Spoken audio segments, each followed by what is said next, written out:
It was raining that evening. The kind of soft, steady rain that taps on windows like it's thinking about staying.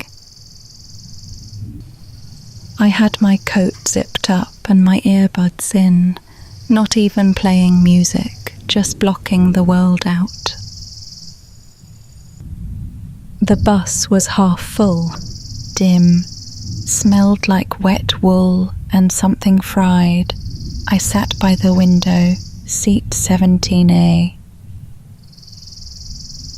And then this woman sat beside me. Older, not old, but worn in that gentle, beautiful way time does to people who've lived more than they've told.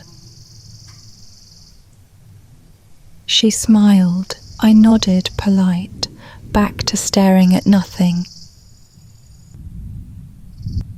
Minutes passed. Then, softly, she said, "Rain makes everything feel closer, doesn't it?" I paused, took one earbud out. "What do you mean?" I asked. She shrugged. "Don't know, just when it rains, people look up more, notice things, maybe because the sky's crying too." And just like that, something in me cracked. We talked about her garden, her husband, gone 5 years now, about how sometimes grief shows up in the cereal aisle, about the way laughter still surprises her. I told her a little too much, honestly, about how tired I'd been, how lost I'd felt lately, how even with good things around me, something inside felt dim. She listened, really listened, like someone who wasn't in a hurry. And then she said something I still hear in my head, even now. "You know, even a candle can light up a whole room. But the thing is, you don't always get to be the candle. Sometimes you're just the match.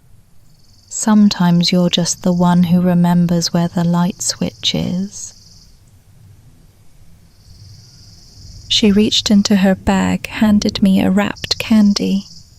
"Dark doesn't scare me," she said, "because light always wins in the end." I almost cried, not because of what she said, but because I believed her. John 1:5 says, "The light shines in the darkness, and the darkness has not overcome it." I'd heard it before, church, posters, but that night it sounded like a bus whisper, like hope passed hand to hand. We got off at different stops, never even exchanged names. But when I walked home through the rain, I didn't feel heavy anymore. Seat 17A. I remember, because that night someone flicked the light back on, and it hasn't gone out since.